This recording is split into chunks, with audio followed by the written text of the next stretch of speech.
right, y'all. Welcome back, man. It's your boy D Free back in the building for another episode of D Friend Daily. Got a lot of things to get into today, man. There's a lot of shit happened over the weekend that I want to talk about, that I want to discuss. Some things that I got sent to me that I want to get into, want to discuss. Before we get into that, make sure you subscribe and subscribe to the channel already, so you know every single time that I post. I do want to let you know that the versus battle was postponed. The game versus Ludacris. I know I've seen a lot of people in my messages or whatever saying, Luda, the game, this isn't fair. Why are you doing that? Nigga asked for it. He's going to get his blessing Wednesday, 9:30 p.m. Central Standard Time, unless he pulls out. But we'll see what happens then. So be prepared for that. But anyways, like I said, we got a lot to get into, man. Like, these R. Kelly documents are coming out that there are mothers that were actively encouraging their underage daughters to partake in relationship with R. Kelly, right? I want to discuss the Sri Lanka massive protest. I want to talk about this 14-year-old drill rapper that got stabbed.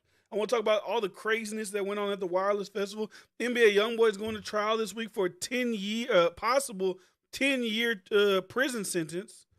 And I wanted to play a clip of what the lawyer says they're using against him. It's kind of similar to what you see with Young Thug and Gunna. So we'll get into all that. Like I said, make sure you subscribe to the channel, already. SoundCloud, Spotify, iTunes for the show over there. So the first thing I do want to get into is the R. Kelly thing. Because I think this is one of the things that is spoken about. Like, people say this, and I've kind of been on the side of, well, okay, even if this does happen, I do understand the side of, hey, these parents are kind of like giving their children up as food to a predator. It's like if you put drugs in front of a drug addict, they're going to take the drugs. But I still, hold R. Kelly to a certain share of the blame. But let's get into it. So this is screenshots from documents that took place during his trial, right? He got 30 years in prison. So court documents show a mom coached her 17-year-old daughter on how to seduce R. Kelly and encouraged her to have his baby. So these are the court documents. I don't know if y'all can see them because it won't even let me zoom into it, but this is what it says. So Jane, so the woman, her name obviously isn't Jane, it's Jane Doe, but she's underage, so it's redacted. So Jane says, he's singing the whole show to me. The mom says, LOL, too funny. And then Jane says, for real, LMAO, this man is in love. And then the mom responds, OMG, you gonna marry him and have his babies. LOL, my son-in-law gonna be older than me. Too dang funny, the mom says. And Jane says, LMAO. Then the mom says, well, you better get signed first and then married second. So this is kind of what we've seen as the kind of ploy that R. Kelly got a lot of people under. Like, hey, record deal, hey, your daughter can sing. Hey, let me bring her to the studio. Let's do a little something. So it looks like this mom was willing to throw her daughter to R. Kelly to, get married, have babies at 17 years old. Now, we don't know if they just met at 17. Maybe she met her before maybe met her when she was 16 or 15. But he's just been working with her for that amount of time. But it doesn't really display that in here. So anyways, the mom goes, he's going to seduce you tonight. How disgusting is that for a mother to be speaking about that with their 17-year-old daughter? I don't know. I would say, well, 17, she about to be 18. It's consensual in some states to be 17. Obviously, the girl is going along with it. So how bad is it compared to whatever? The fact that we have a mother directing her child to go after a man, and I don't know when this was, right? We don't know what year this was. Let's say it's the past 4 years, the past 5 years before the R. Kelly documentary came out. So R. Kelly would have had to be, 50 years old? And you're sending your 17-year-old daughters to the wolves. Obviously, not for regard for your daughter. You don't give a fuck about your daughter. The mother sending R. Kelly to the wolves. I mean, sending her daughter to R. Kelly because she is expecting to get some type of financial benefit, some type of lifestyle benefit from her daughter being attached to R. Kelly. So the girl just says LOL after the mom says he's going to seduce you tonight. The girl says LOL. And then the mom goes on to say, you have to give him a massage before you go to bed. So she's continually instructing her daughter on how to get R. Kelly to, I guess, have sex with her, possibly, hopefully, inseminate her so that she can have a baby. And once you trap R. Kelly, you got the baby, we'll put him on child support, and then life will be good. And then the daughter says, LMAO, no, I doubt it. Girl, you better, or he will get someone else. So she's like, you need to do X, Y, and Z, or he will leave you and find somebody else. This is the only way that our family will survive is if you, my daughter, seduce R. Kelly at 17 years old. Now, some people say, what's wrong with this? Some people say in other places, in other demographics, religions, cultures, whatever, marrying your daughter off to a rich man at whatever age is just the way that life goes. And to that, I would say I'm born in America, so I look at it differently. If you ask somebody in another country, and I don't want to pick on like the Middle East because I'm sure it happens everywhere, whether it's Asia or places in Europe or places in Australia or wherever, this practice would be looked at as commonplace. You want your daughter to go off young, marry somebody of stature, marry somebody of wealth, so they'll be good, and then your family lineage can, elevate through the process of marriage. Which marriage back in the day was, you culminate together and your status can ascend. But I think just in the conversation of R. Kelly, this probably happened a lot more than we know. Let me take this gum out. There was also stories coming out where R. Kelly was smashing the mama and the daughter during this entire, these hearings and for whatever. So now when I see, at first I saw people say the parents should be locked up, right? The parents need to go to jail. I was looking at it from the perspective of parents that were just looking at this as an actual legit opportunity for their daughter's career as a musician to progress. Now, you could say it's still weird to allow your daughter to be alone with a grown-ass man with his 30, 40, 50, however old he was when he was alone with your daughter. I get that. I don't know if they should necessarily go to prison. But people like this mother, who's clearly telling her 17-year-old, like I said, maybe they live in a state where it's consensual, so there's really nothing legally you can do about it. Morally, you could probably say it's wrong, but legally, there's nothing you can do about that. Pushing their children into the arms of what you would say is a predator. It's like I said, if you lay crack in front of a crackhead, what do you expect? He's going to take the crack. So you put youth in front of R. Kelly, youthful women, and allegedly, at one point, a boy, what do you expect R. Kelly to do? Is it right? No, but, y'all just feeding your kids up to the wolves. So, what you talking about? So, salute D-Friend, salute chat, salute flying low. I need to know what people at the time thought of Elvis because it seems to be a pattern of letting certain people slide. Agree. I don't even know if this is the thing. R. Kelly just so happened to get caught in the rise of a different, I would guess, moral, I'm not moral superiority, but a moral shift into what is now looked at as mainstream, was looked at as right, and was looked at as wrong, right? Elvis obviously been dead for a long time. I'm sure when Elvis was around, when did he die? I don't know when Elvis died, but if Elvis was in the 60s, 70s, marrying a 14-year-old was most likely commonplace in those days. That was my main point with the Bill Cosby thing that I didn't really know too much about and I didn't really have the history on. But when they were saying that Bill Cosby was giving girls Quaaludes back in the 70s and 80s, from my understanding, and he wasn't even just slipping in the, I know the joke is he was slipping in the pills, but he was actually letting them know that he was, we're going to do these Quaaludes. At the time, that was a party drug. So if you take him out of that time period, yeah, it'll look bad. But if you look at it in that time period, was that the wrong thing in that time? Now, I guess we progress in life. We deem it as wrong today. And Elvis obviously dead. So back in the day, he probably wouldn't have gotten no flack for it because that was, like I said, I'm not a historian on the 60s and 50s and 70s or whatever, but that may have been commonplace back in the day. I think R. Kelly just happened to do his shit that he was doing in a time where everything is shifting, everything is being brought to light, and we have a different mindset when it comes to, these type of things. Because you could probably ask your grandparents right now, ask your great-grandparents. In the early 90s, 1900s, in even the mid-1900s, probably before the 80s and 90s, dating people that were younger than you, a lot younger than you, was probably a lot more commonplace. But I think in today's society, we're deeming that, and we're changing our morals as far as deeming that morally wrong. Like I said, for us, yes, other places, it's cool. So it all depends on where you're from, where you grow up, who you're in front of. If you're born in America, 9 times out of 10, you're going to look at older men marrying underage girls as wrong, but you go to other parts of the world, and that's just how they do. And I don't know who's to say who's wrong and who's right, but that's just how, that's how the world is. And we're going to talk about that later when I get into the whole Sri Lanka thing, but, I don't know. And R. Kelly, too, let's keep it up. R. Kelly got away, right? Did R. Kelly getting caught again, being charged again after getting away with the 15-year-old thing, will be no different than let's say OJ killed, like he killed the person, his wife and the boy, or the pizza guy or whatever. He got away, right? Can't say confirm or deny he did it. Most people believe that he did do it. He just got away with it. That's like him getting away with murder, and then like him murdering again, and then he's gonna get away with it again. It's like, come on, bro. You gotta, you got away. You got your shot. People still working with, bro. People still working with R. Kelly after that happened. So pretty much musically, he was unscathed. And I ain't gonna lie. If that documentary did not come out, that Surviving R. Kelly documentary did not come out, he probably would have still continued on with his life. But I feel like that documentary has so much backlash, so much information, and so many people coming forward after that. It just led to what we got now, 30-year prison sentence. Now, Boosie, I was watching an interview with Boosie, with Vlad, and he was discussing, is 30 years too much time? And I was thinking about it. It's like, it's hard for me to, after reading all his charges and things that he was doing, it's hard for me to, like, not even necessarily feel bad for him, but like kind of debate you, like, is 30 years too much? Is it too little?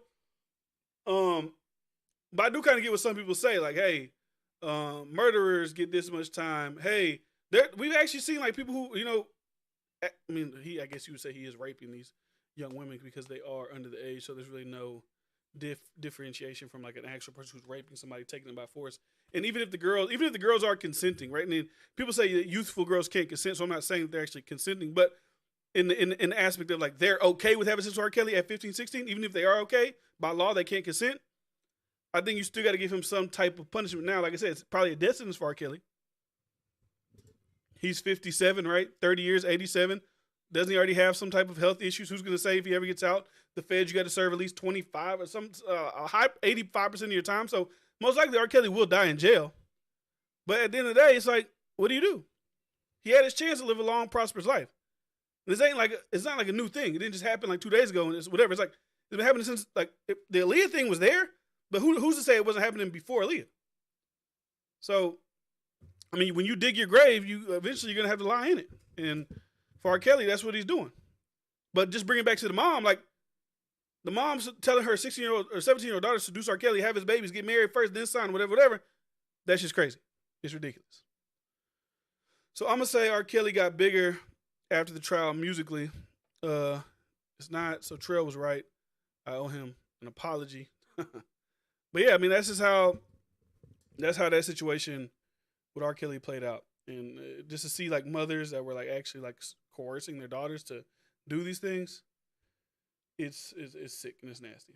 So the next thing I wanted to get into was Sri Lanka.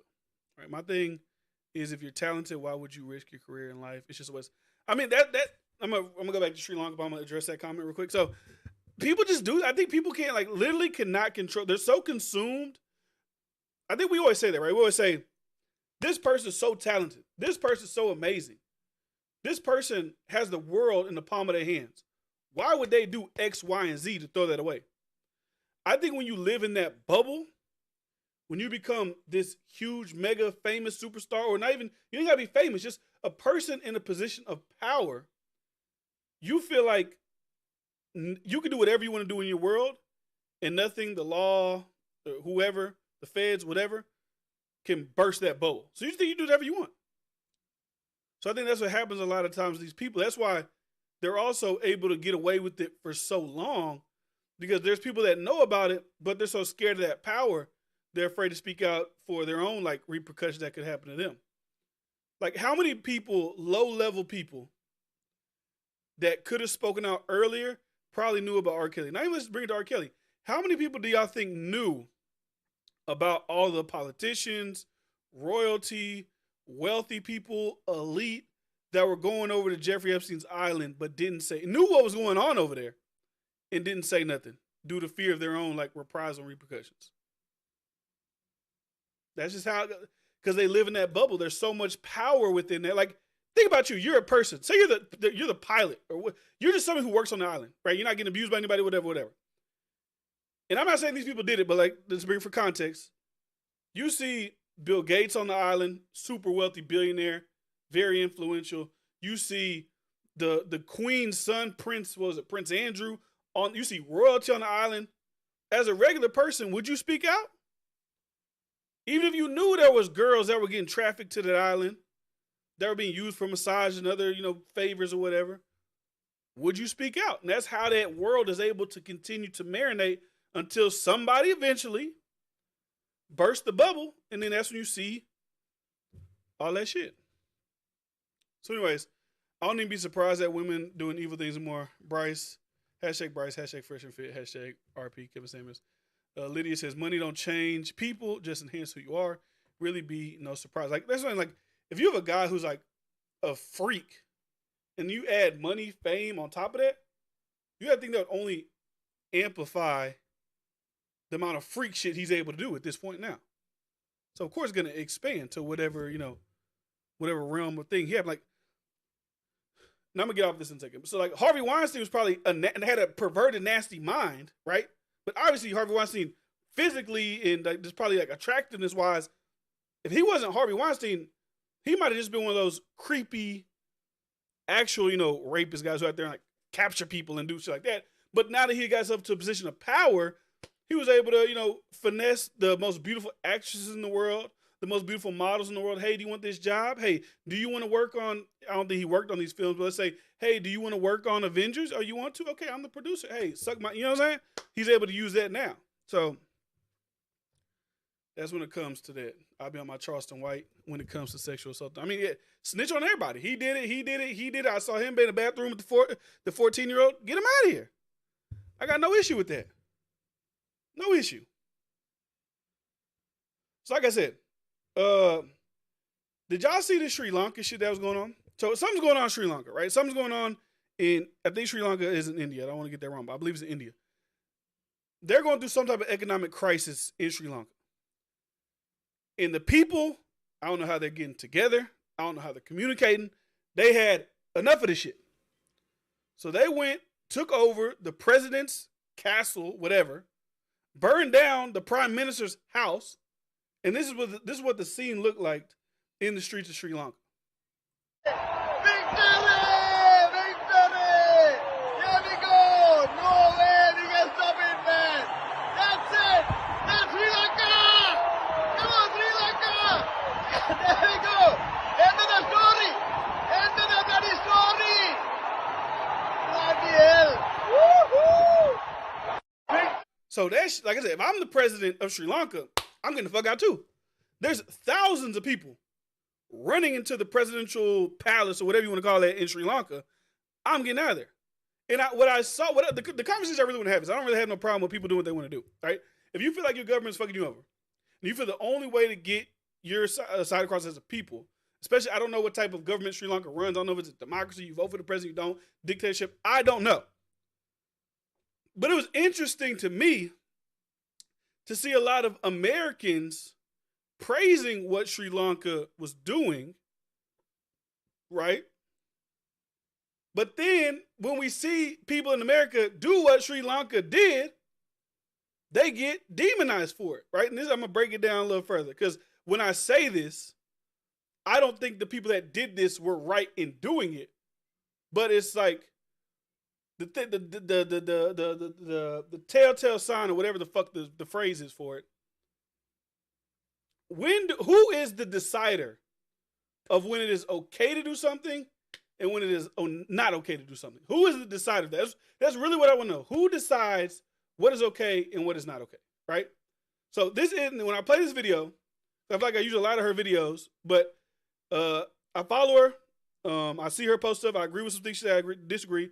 But I feel like this is the sentiment that I see a lot of Americans when it comes to the Sri Lanka thing and how we do things. So I'm going to play this video, and then I'm going to discuss what I really mean in a minute. So this is on Amanda Seale's page. Salute to her. Y'all can follow her. But let's just play it. Honey, these are protesters in Sri Lanka. Do you... America don't know nothing about protests. When you see how these other countries get down, because this is what it should look like in D.C. right now. Damn. That looked like Coachella. They're demanding their president step down. Now, I'm trying to figure out, like, how does everybody get on this same of a page? Because that's really the issue. We're not on the same page. That's why it don't ever be thick like to this level. But if we did this for the Supreme Court, we'd see Clarence Thomas being airlifted in a helicopter to Costa Rica. Bye. And Jenny too. Now, I believe that this won't be possible until we create a true us. All right, so you get the gist of it, right? Like, hey, why can't we do this? Why don't we mobilize and do this here and here and here? And my point with this is, showing this is, so in America, we are okay with a group of people that are tightly knit together under one ideology, running into the government buildings and tearing shit up in the sake of our cause. So, like I said, this is just her take on it, but I have seen a lot of people on social media partaking in this take of, damn, look how they do. Why can't we do? You know what I'm saying? And my point is, to bring it back to what I'm in, so if it's okay to do it, why then are we able to demonize the people for January 6th? Like I said, January 6th people, I watched the documentary, I think they're wild. I think they were probably giving bad information. They were doing whatever. They're bad for storming the Capitol, right? Or yeah, for storming the Capitol to overturn the election or do whatever, keep Trump and yada, yada, yada. But it would be okay if we massively ran up in the Supreme Court, which obviously she's probably talking about because of what happened with Roe versus Wade. But that is okay. That wouldn't be deemed an insurrection against whatever because you're just on the side that you think is the side of good. That's where I get like the pause for the cause. Like, so are we cool with overthrowing the government or are we not cool with overthrowing the government? Or are we only cool with overthrowing the government when we believe it's an issue that we deem worthy of overthrowing the government? That's the only question I got when it comes to stuff like that. When we are all poor, we will get on the same page. See, here she go with that BS. What about the president she endorses? Sleepy Joe. That's all I'm asking. Like, who deems what is good and what is bad? So y'all go in, tear shit up, overrule Roe versus Wade, right? Or bring it back, or create a law that says you could get abortions whenever, or just not whenever, but you could get them now like how it was back then. So would it be wrong in my estimation if pro-life people say, fuck that, we go now. Y'all ran in there, now we gonna run in there. So who's good, who's bad? That's the only question I'd be having. Because like, are we only allowed to do certain type of protests and do certain type of things whenever we agree with what is deemed as the right ideology in America? Or what you would see as the media is like, oh, this is the right thing to do. That's the only question I got. That's a question I would ask her if I ever had a conversation with her. It's like, who's allowed to overthrow the government? Only Democrats? Only black people that agree with a certain thing? Are white people allowed to overthrow? Are Trump supporters allowed to overthrow? Or Asians? Like, who's allowed to overthrow and what is the issue we're allowed to overthrow for? That's the only question that's the only question I got when it comes to shit like that. Like I said, I don't know what's going on in Sri Lanka. I don't know. But they got their president the fuck up out of there. They burned down the prime minister's house. They were swimming in the pools, laying on the man's couch, going through his drawers, taking a shower in the embassy, whatever they're doing. They running shit up. But I don't know if that's the thing that we should be doing here in America. But, whatever. Shit happens. Y'all saw, I seen that, man. I seen that. Joe Biden's son is a wild boy. I ain't gonna lie to you. Joe Biden's son, Hunter Biden, he a wild boy. This thing about Hunter Biden, right? I get Hunter Biden had shady dealings in Ukraine. Why was he sitting on the board of this big company making all this money? Obviously, his daddy was Joe Biden. We ain't got to keep on trying to figure out why was he head of Burisma? Why was he on it? That's Joe Biden's son. We get it. Nepotism is a real thing. Was it right? Was it ethical? Most likely not. But that's the thing. Why is Joe Biden's son selling art for shit tons of money? Because he's Joe Biden's son. Is he selling art to get favors from Joe Biden? Who knows, right? I'm sure this thing happens all the time. Those are things I would focus on, right? If I was to really get into what is Hunter Biden? Hunter Biden being a crackhead, hanging out with strippers, things of that nature. I don't really care about those things, especially in an attempt to, I guess, because it's really only an attempt to smear Joe Biden. And I don't even think you got to do that. Like, if you want to smear Joe Biden, just let him go up and talk for 20 minutes and you'll see that it's clear as day he's not really, all the way there to be the president of the United States. I don't need to see was his parenting skills of his son good enough to him to run the country. I can literally watch him read a teleprompter and say, end of quote, and then the teleprompter says, please read again. And he's repeating everything the teleprompter is telling him to do. I can see that and say, he don't need to be the president. I don't need to know his son's a crackhead because I don't really think as adults, especially as older, like Joe Biden's like, 80? His son's got to be like, 50, 60? I don't really think like whatever your kids do in their 50s is really conducive to how you parented them because at some point they went off and lived their life. That's how I look at it. But his shit getting hacked and him weighing the crack, being with the strippers, for him is probably not the best looks for him. But also, can you really shit on him? Like I said, he's famous obviously because he's Joe Biden's son, but we know plenty of people that struggle with drug addiction, strippers, super sex. Like we see this all the time. But I guess because he's Joe Biden's son, it's like, pile on, push on. We just seen plenty of famous people that went through drug abuse and all type of things. Like I said, it just depends on who it is. Who we pick and choose who to clown, who to uplift, who to, oh my God, their mental health, or oh my no, fuck him. Like we just pick and choose. So y'all see Joe Biden at full throttle. Let that man be great. Also, that comparing our protests to another country is also very, very stupid to me. Which son is better as a leader, Trump Jr. or Biden's son? Now we got to bash his parenting skills like they do black families. I mean, like I said, you can bash. Like I don't care. But also for me too, I don't necessarily blame parents.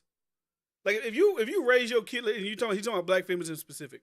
If you raise your kid in a nice middle class neighborhood and you do everything you can, and your kid just gets attached to the internet and the personas and this and that, and they go off. Because I've seen plenty of people do this. I've seen people living in like $400,000, $500,000 houses that had their parents give them BMW, like living a nice life.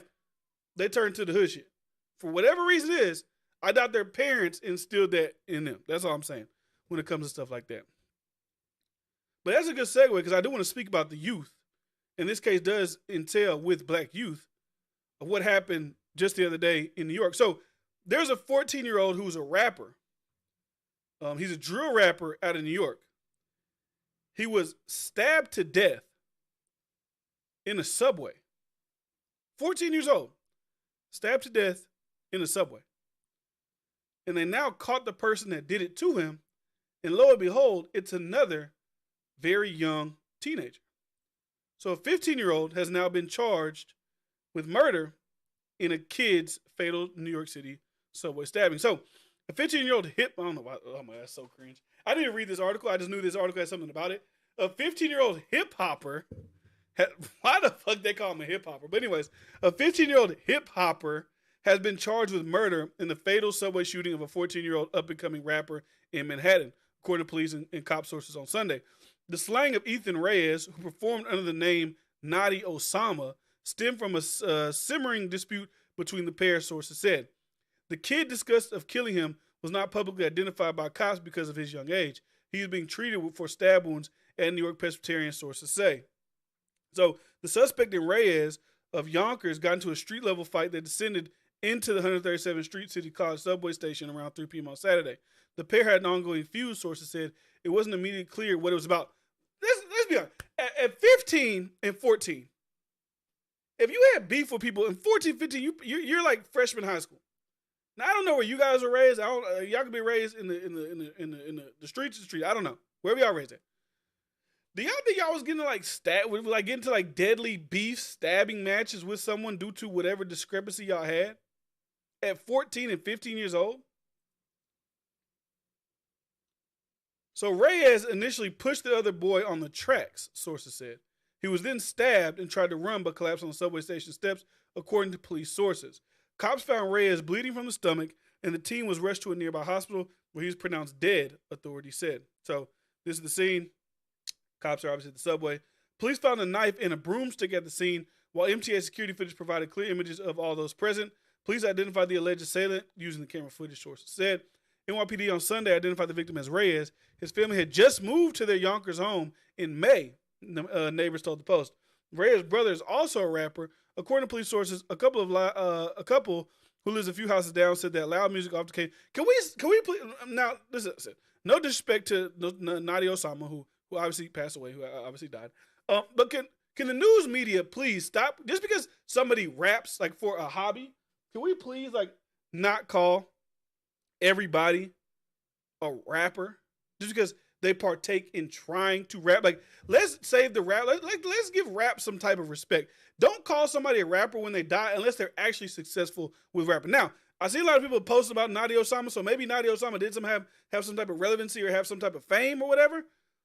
But because like you don't when a white boy gets killed for whatever white boys get killed for in America, and they would say they were trying to be a country. You don't be like, oh, a country singer. No. You say white boy age, whatever, or just man age 38 died from overdose, whatever, right? It's always like they just like rapper, like he's a rapper. Like, yeah, let him get some success with rap and then call him a rapper, right? But anyways, that was off on a tangent. But anyways, the couple said they have called the non-emergency police line, and another neighbor has called several times, citing noise complaints. Richard Davey, MTA New York City Transit president, said in a statement Sunday, "We thank him for the officers with whom we've cooperated for the rapid arrest of a suspect. That he and the victim are said to have known each other further underscores the senseless nature of this tragic incident." Like I said, all that's going to happen with this, that kid, that 15-year-old who killed Nadia Osama, is going to go to prison for X amount of years, and there's going to be like hella documentaries about it on YouTube. It's like the rise and fall of Nadia Osama, or Doom, the New York gangster that killed Nadia Osama. Like, that's how it's gonna go. Like, that his life is gonna be similar to that metric. Now, I don't know. Like I said, I don't know what their family life is. I don't know, as young kids, has music influenced them to go down this path, to do this thing? I would say it took some type of influence over their lives. I don't want to wholly blame it for that, but I would say it somewhat influenced the decisions that these young kids are making in their lives, right? Because it's popular. Like, you gotta be honest. When we say like drill rap doesn't like escalate people's like the way they think about shit. If you want to be a rapper and you live in New York, realistically, and you live in the hood and you're around people that are from the hood, you may not be the most gangster, but you could easily like get into it if you want to. And you want to be a rapper and you see all the rappers that are on. If every rapper in your city that is on, or that is on the way to be popping, is a super gangster drill rapper, right? And you know X, Y, and Z's been done. You got to do this, do that, do that. Do you think you're going to go that route? Or you know what? Fuck that. I'm going to try to be a New York rapper and like go like I'm going to bring back the old school New York. What do you think the kids are going to do? Let's be honest. What do you think they're going to do? They're going to go for the murder. I'm from this block. We slid on him last week. We popped him this week. Like, you can't say that shit don't have an influence in these young kids' lives, because it does. It's a fact. And then shit like this happens. Like, even like when you look at the Chicago shit. When you look at like all these guys that was clowning the Tuka guy when he got killed. Tuka, when he got killed, was 15 years old. So, I don't know what to say. So do you think drill music is causing more violence? I mean, like I said, people feel like they kind of have to go that way. And it's kind of like the lifestyle. Like I said, the biggest error for me, and I guess, let me say, just, it's not really like their fault, because consumers consume what they want. And people like the story. They like the, oh shit, he was a gangster, now he's turned to this. Like, they like the thing. It's not fun to have somebody like Logic, who's like, oh, he was a nice little kid and he can rap and he raps really fast and he raps really good and boom, he's. Now you want that, oh shit, he was in the streets, he was selling dope, he was doing this, he was fucking all the hoes, he was a big time drug dealer, and now he's a big time artist. That's more appealing to people. So I get why people do it. And I do feel like it's perceived that being like a man, like a macho man or whatever, in certain black communities is like being a gangster. You hear young girls, when you say you was in high school, you hear all the young girls all the time saying, I want a thug, I want a street. Like, so a lot of guys are like, okay, they don't want the regular guy that's getting this, so let me do this and become what women will want, or what is deemed as the coolest guy in the room. A lot of people fall susceptible to trying to be the coolest guy in the room. So they'll go out and they'll do things that they probably know isn't beneficial for them long-term in life, but they'll do it. And obviously you do have people that are in those circumstances that, like, they're not just doing it to look cool or whatever, but shit happens. 15-year-old hip hopper. So they post the first draft without proofreading. Shake my head. Where was the little paperclip at? drill is definitely causing a lot of violence on the East Coast. If he released a track called "Slipping in the Subway," fire. Well, he's dead now, so I don't think he can do that. It's got so bad, it's spilling over to the UK drill scene. These kids are influenced by the music. It's children dissing children. Then they grow up still dissing dead children. Culture influences everything we do. Jay-Z puts it on a Yankee cap. Everybody puts it on. I mean, that's how it is. Like we can't act like I get that. I get drill rappers like Fabio Foreign.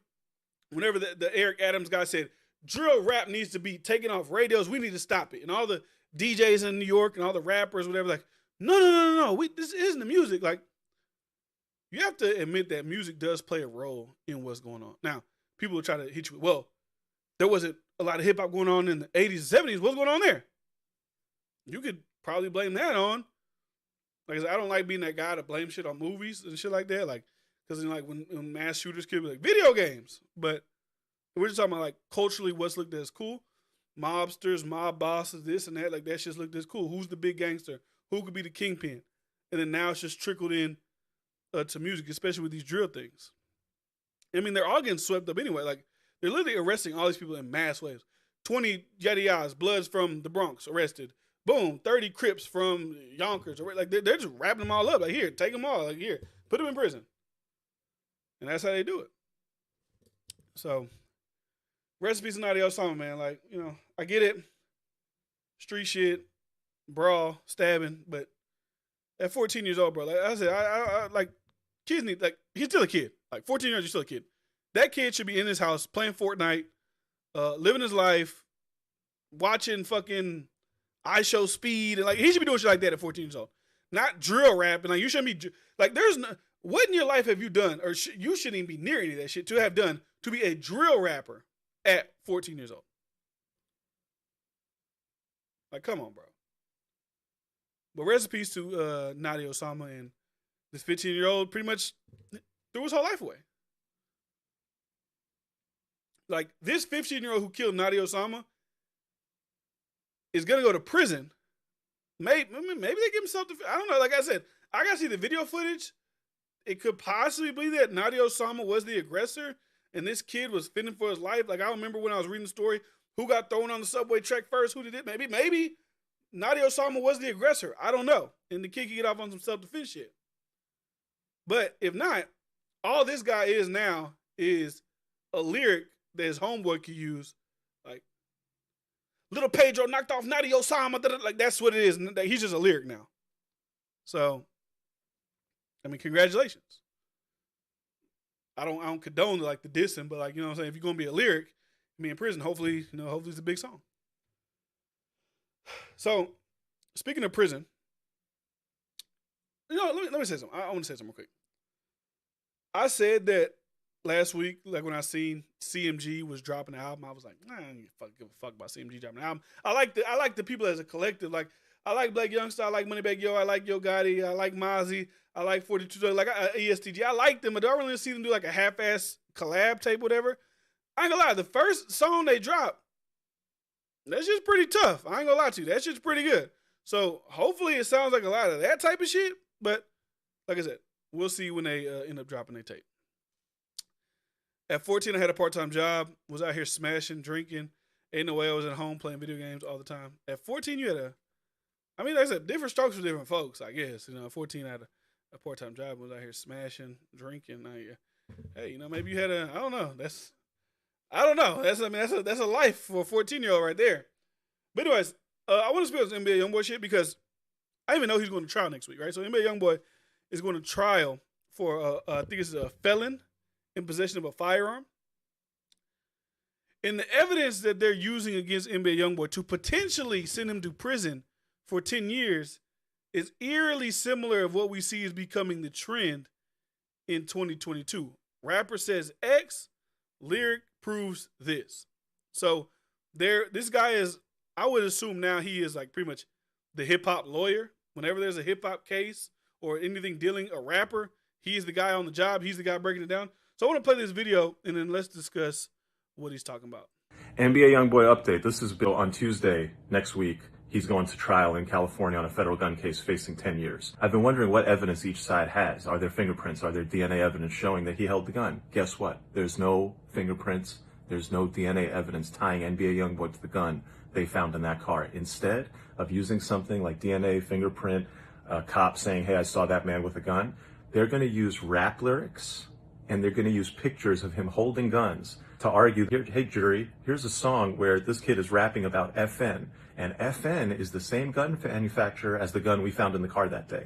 And here's a picture of this kid holding a pistol. And if you look at this pistol closely, this is the same type of pistol that we found in the car. And so, because you have these pictures and these rap lyrics, this must have been his pistol. Make some other arguments that his jewelry was found in the car, and it's his car. And so, if it's his jewelry and his car, it stands to reason it's his pistol. Is that how we convict people of illegal possession of a firearm? I don't know. We're going to find out from a jury, most likely. So, once again, rapper, rap some shit. They don't have hardcore evidence that he did the shit. So we'll pull the Instagram pictures. We'll pull the lyrics. Like, if that's really the way the case is broken down, I continue to say, like, what judge, like I said, I might be just watching TV shows and shit like that, and I might not know shit about the legal system. But when I watch shit like The Practice, or I watch shit like Law and Order, when the judge is like, what evidence do you got? And they give this type of evidence, like, that's not enough evidence, or that's inadmissible, or this and that. You would think that rap lyrics and a old ass picture on Instagram, not even from the day of the incident, would be inadmissible to, like, convict somebody of a crime, or even allow it to be brought in front of a jury in the United States.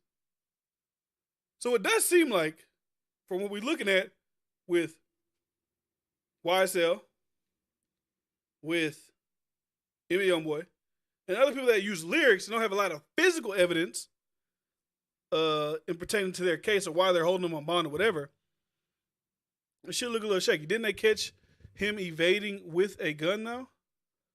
Let me see. NBA Youngboy caught with gun while evading. I don't think they caught him with it. I think it was in his car.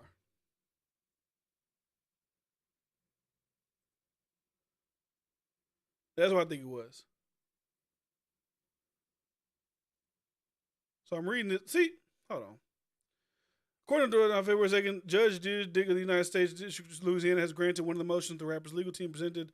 The legal win refers to the rapper's team being able to suppress or exclude evidence via an SD media card that contained both videos and images that appear to show Youngboy born control getting possessing firearms.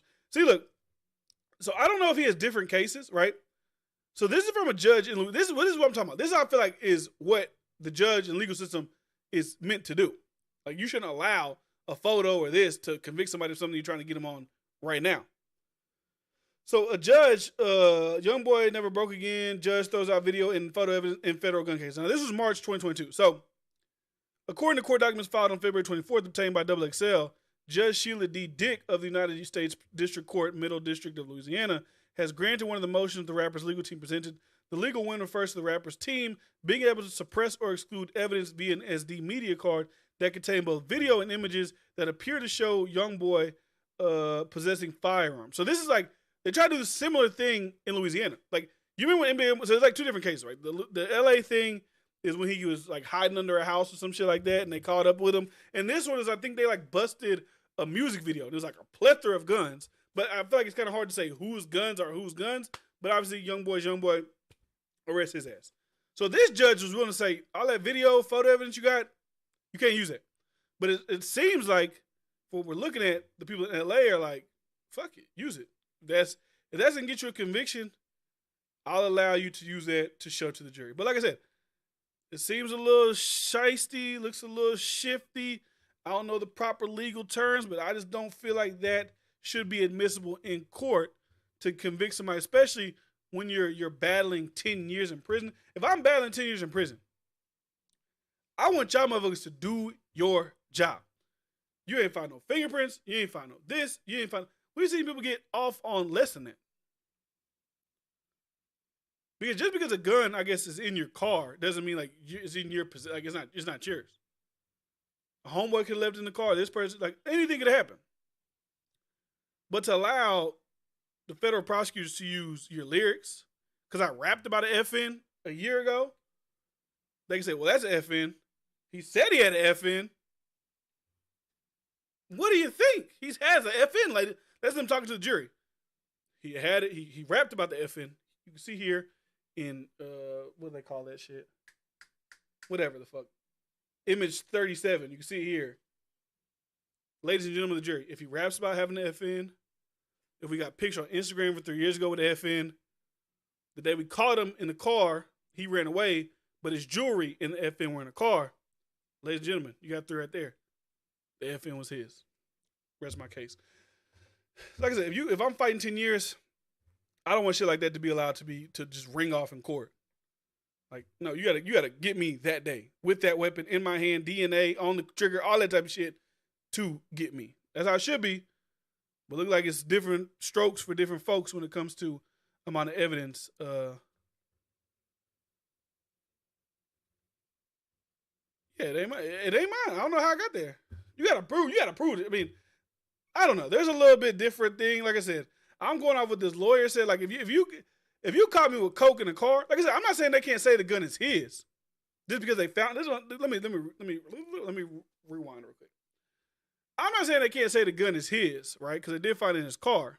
I mean, I think maybe I did say it earlier, but I want to preface that with, I just don't think they can use like outside things to say, hey, because of this and this, that's why it's his gun. Rather than, no, we just caught him in the car with the gun. That's fine, because I do feel like in law kind of goes off precedent. So if it's allowed here to just say, hey, we know we found in his car, but we also rapped about it, that'll allow other prosecutors around the nation, because this is federal, around the nation to point to that case and be like, well, you remember in NBA Youngboy versus the federal government, they were allowed to use this lyric to point this gun to him. Now we over here in Oklahoma can also do that. Then us in New York, we can do that. And then it just sets a precedent to where anybody can, use it. That's really what I'm talking about. And that's really what I'm discussing. So I got a couple more things I want to get to, then I'm going to get up out of here. So I want to talk about this shit going on at this wireless festival shit, right? So wireless festival is like, I guess it's like Rolling Loud or like Coachella for London, right? Everybody was there. Whatever star rapper you like, whatever star singer you like, pop star, whatever, they were at wireless festival. And it seemed to be an influx of fighting amongst artists and fans. And I feel like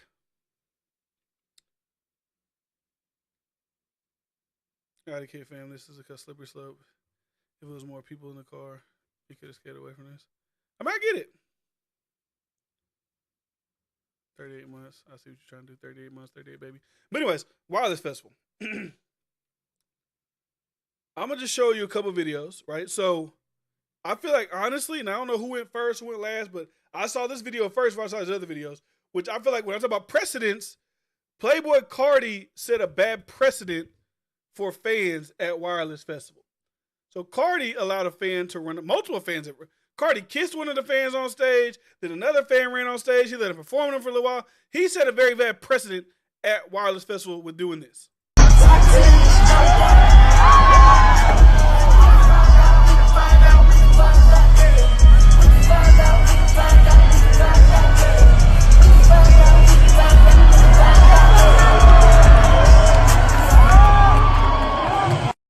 Now I get it. Cardi's a man of the people. It makes him look good for fans. But the thing about that is, other rappers, other artists, they probably don't play that way when it comes to people running up on stage. Because let's be honest, we live in an age where people want to have a moment. And I don't fault no rapper or security guard for when they see a fan run up and they blast their ass off the stage, like what happened with Lil Baby. Blasted his ass smooth off the stage, right? Have no issue with that. We even saw, well, she was in the crowd, but somebody, they said they tried to grab Cardi B's hand or mic, or maybe they grabbed her ass. I don't know what they did. She got into a scuffle. Hey,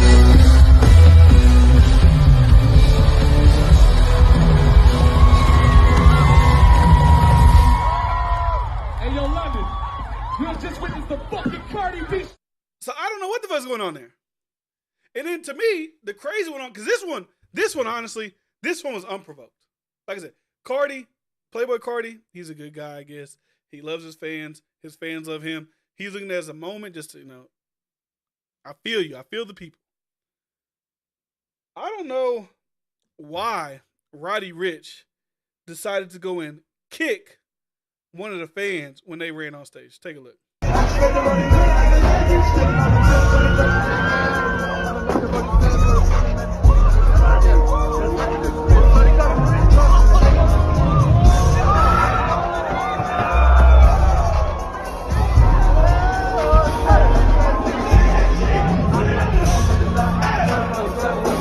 All right, so Roddy Ricch obviously kicked the guy. The guy tried to get him.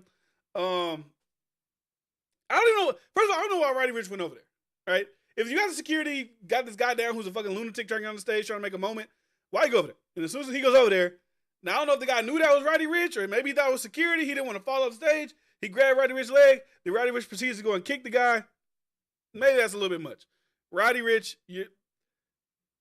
I'm assuming security's huge, right? Roddy Ricch has to be, like, people shit on 42 Doug. Roddy Ricch has to be no bigger than like 5'3", 5'4". He had this big ass shirt on. How big? This ain't no diss to Roddy because he makes good music, whatever. But how big do y'all think Roddy Ricch realistically is?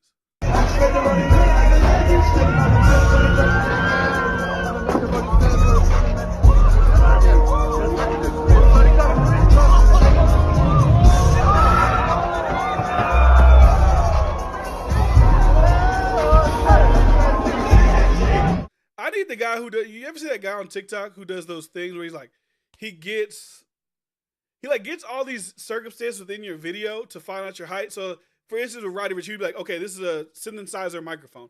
Microphone is usually 12 inches. In circumference of Roddy Ricch's body, Roddy Ricch is 5'3". I think he just got the little man syndrome. Like, why did he run over there and kick that guy? Like, what was the point of that? Security had him down. Like I said, they've been going through the Wireless Festival. A lot of shit like that's been happening there. Roddy Ricch also had another clip where everybody was willingly, like, screaming out the N-word during his performance. Now, me personally, I don't really give a fuck about shit like that. No white people gonna be in the crowd. They rap to their favorite rapper. Their rapper's there. It does feel like Wireless Festival cognitively does not show the crowd when the N-word is ringing off.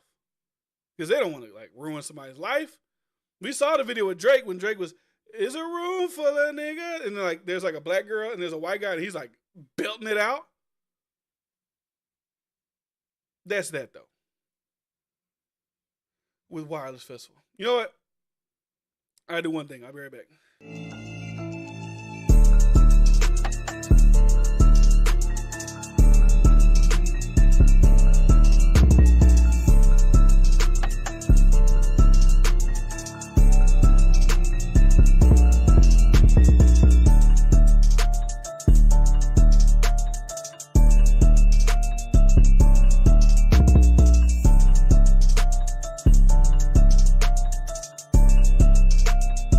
All right.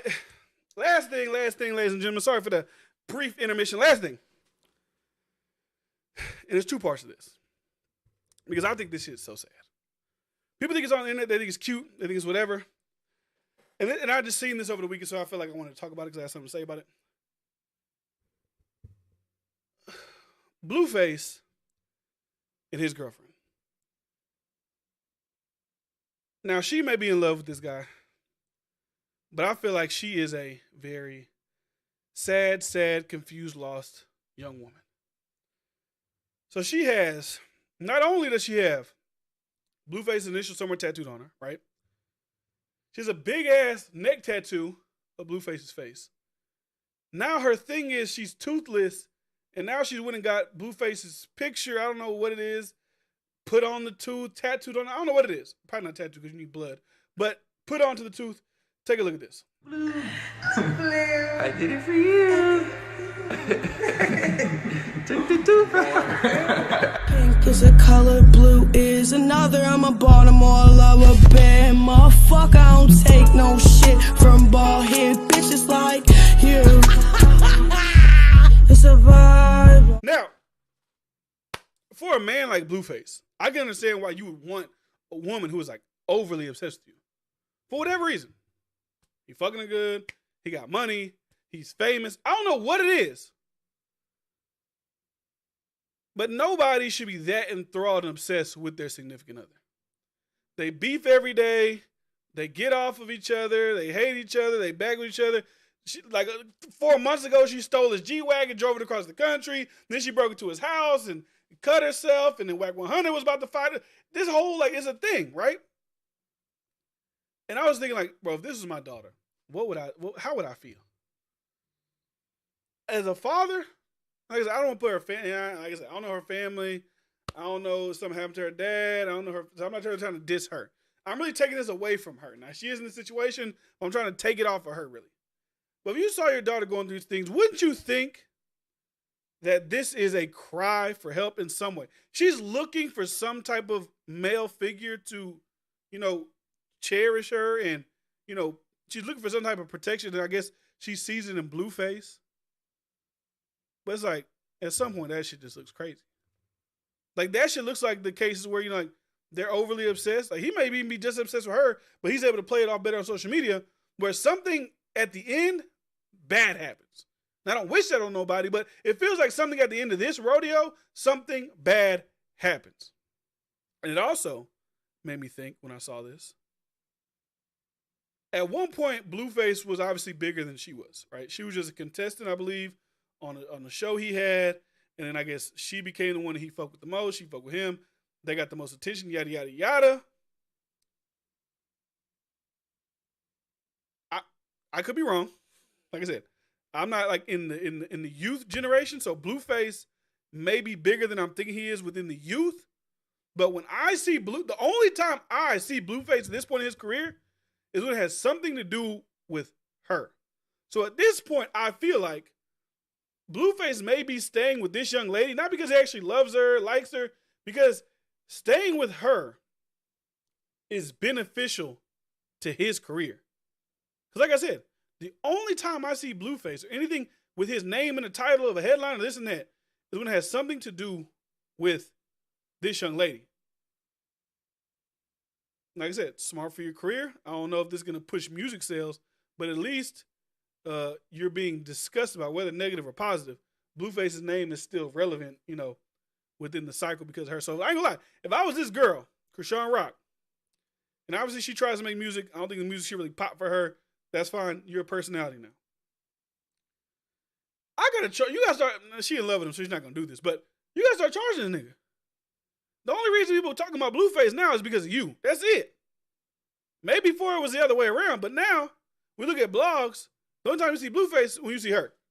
And it's usually Krishan Rock does this for Blueface, or Blueface responds to Krishan Rock being seen with whatever thing you're seeing is because of her.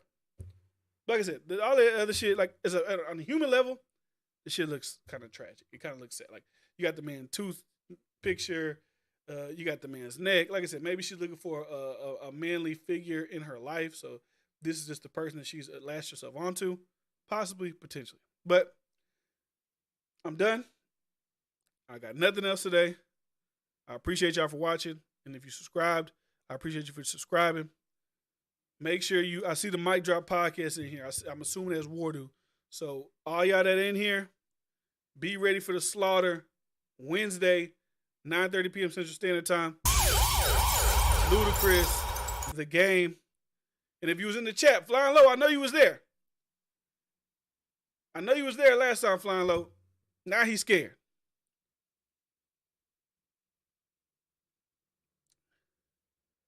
He was in the chat talking all that shit.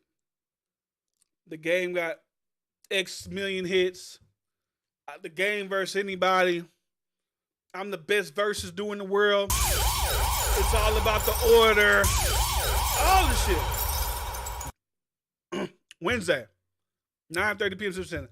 I need y'all to be there to witness a slaughter. That's all I got. Salute to y'all. Y'all have a good day.